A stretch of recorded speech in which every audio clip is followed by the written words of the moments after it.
Bien-aimés frères et sœurs en Christ, bonjour et bienvenue à l'étude du catéchisme de ce jour. Aujourd'hui, nous répondons à la question 7 de notre catéchisme, qui est Dieu? Non pas d'un point de vue identitaire comme nous l'avons vu la dernière fois, mais aujourd'hui, nous répondons à la question de savoir qui est Dieu d'un point de vue de sa nature. C'est vrai que nous nous représentons Dieu de plusieurs façons. Certains pensent peut-être à un grand vieillard à la barbe blanche, mais notre catéchisme nous donne une autre réponse. La suite après la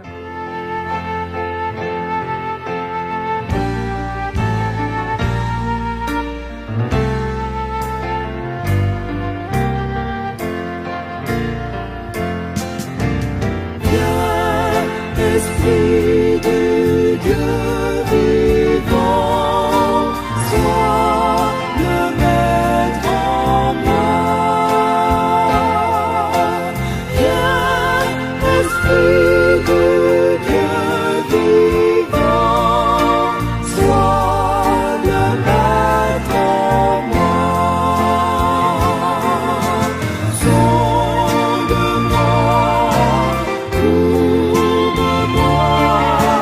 guide-moi, façonne-moi. Viens, Esprit de Dieu vivant, viens et règne en moi. Au nom de Jésus-Christ, Amen.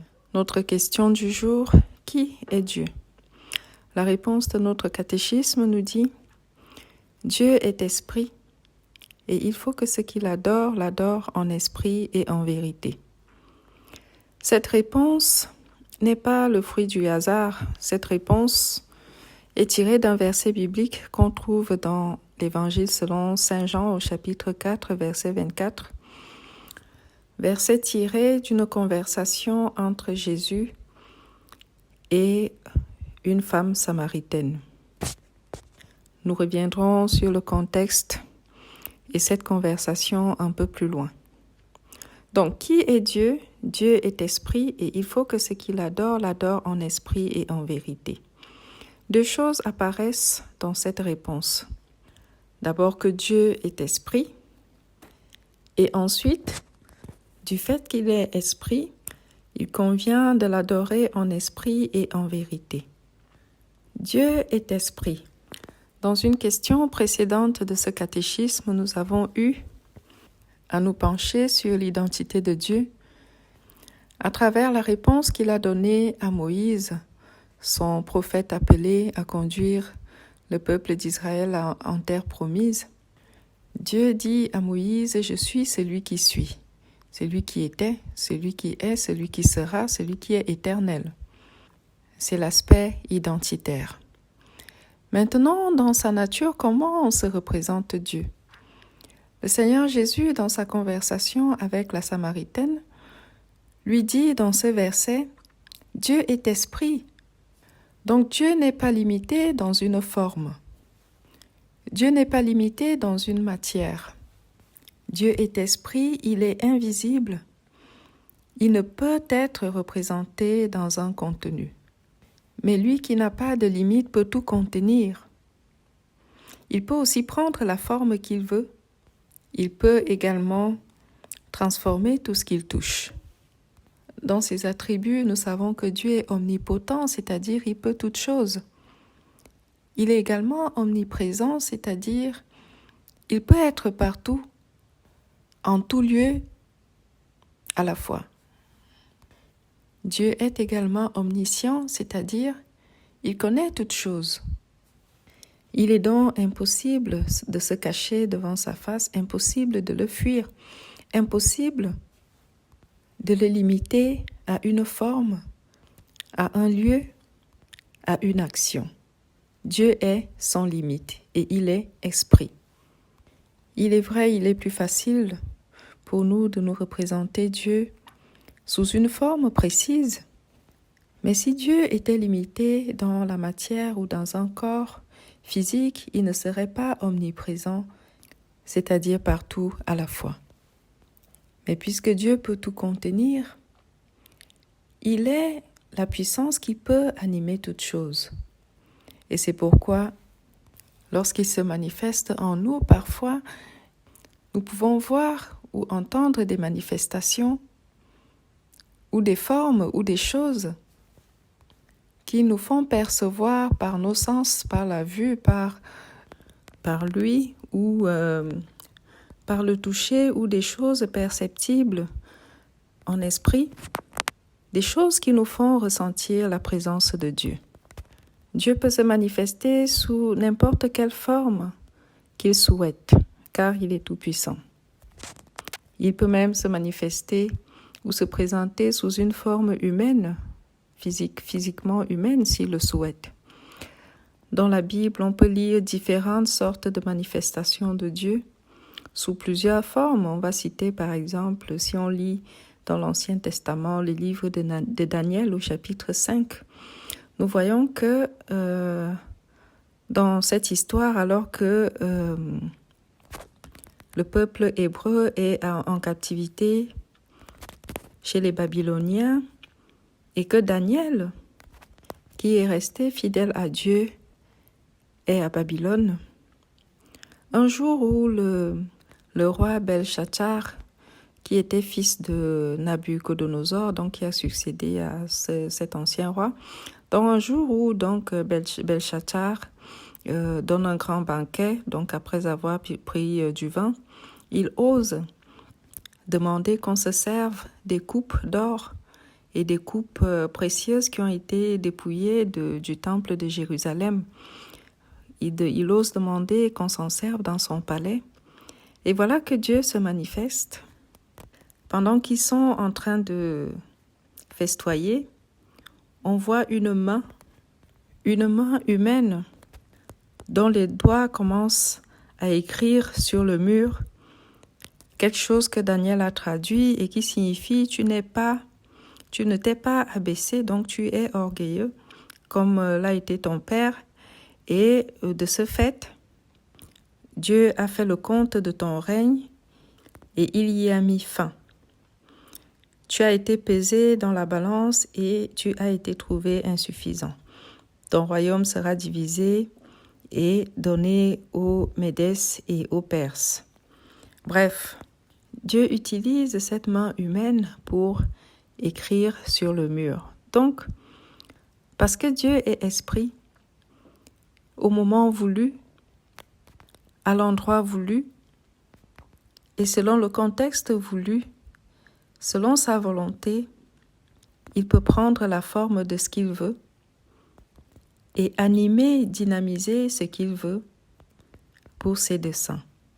En général, lorsqu'on pense à Dieu, on se l'imagine, surtout quand on est enfant, on se l'imagine grand vieillard barbu. L'idée qu'on se fait d'un père âgé, puissant et éternel. Parce qu'en fait, il n'est pas toujours facile pour l'homme de se représenter Dieu. L'esprit est invisible aux yeux des hommes. L'esprit est certes invisible, mais l'esprit de Dieu est d'une puissance infinie. Il dynamise tout ce qu'il touche. Et c'est vrai qu'on a du mal à imaginer ou à quantifier la force de l'esprit. Pourtant, si l'air que nous ne voyons pas et qui n'a pas l'air actif, arrive quand même à faire de l'effet à, par exemple, un ballon, parce que lorsqu'un ballon est dégonflé, il est, il ne rebondit pas. Mais il suffit qu'on gonfle un ballon d'air, l'air que nous ne voyons pas, nous marchons, nous traversons l'air. Il suffit qu'on gonfle un ballon d'air et le voilà qui rebondit, le ballon devient, dynamique. Et là, il ne s'agit que de l'air qu'on ne voit pas. Mais Dieu, qui est esprit, que l'humain ne voit pas, est d'une puissance infinie. Il est omnipotent, omniprésent, il peut être partout à la fois. Omniscient, il connaît toutes choses. Et il est éternel. À présent, essayons de comprendre le deuxième volet de notre réponse, de la réponse qui dit que Dieu est esprit et ceux qui l'adorent doivent l'adorer en esprit et en vérité. Lorsque Jésus dit cette phrase à la Samaritaine, si on lit l'histoire dans l'Évangile selon Saint Jean au chapitre 4, l'histoire de Jésus avec la Samaritaine, nous allons lire des versets 7 à 9, puis des versets 15 à 24. Il est écrit: Une femme de Samarie vint puiser de l'eau. Jésus lui dit: Donne-moi à boire, car ses disciples étaient allés à la ville pour acheter des vivres. La femme samaritaine lui dit: Comment toi qui es juif, me demandes-tu à boire à moi qui suis une femme samaritaine?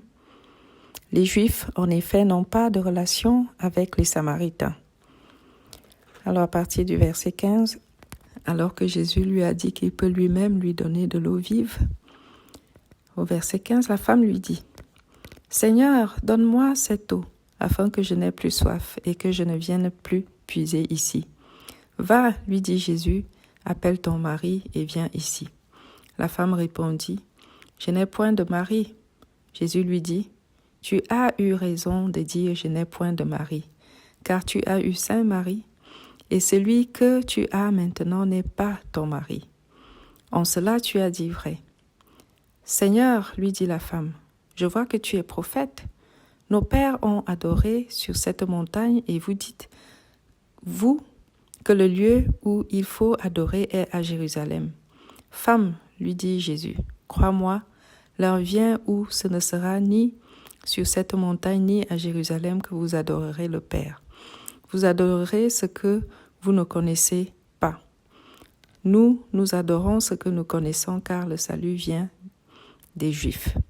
Mais l'heure vient, et elle est déjà venue où les vrais adorateurs adoreront le Père en esprit et en vérité, car ce sont là les adorateurs que le Père demande. Dieu est esprit. Et il faut que ceux qui l'adorent en esprit et en vérité. Fin de citation. Dans cette lecture, relevons que lorsque Jésus dit à la femme qu'il peut lui donner de l'eau vive, intarissable, et que la femme lui demande de cette eau, Jésus lui dit « Appelle ton mari et viens ici ». Et la femme répond « Je n'ai point de mari ». Et Jésus apprécie cette franchise et lui dit, tu as raison de dire, je n'ai point de mari, car tu as eu 5 maris et celui que tu as maintenant n'est pas ton mari.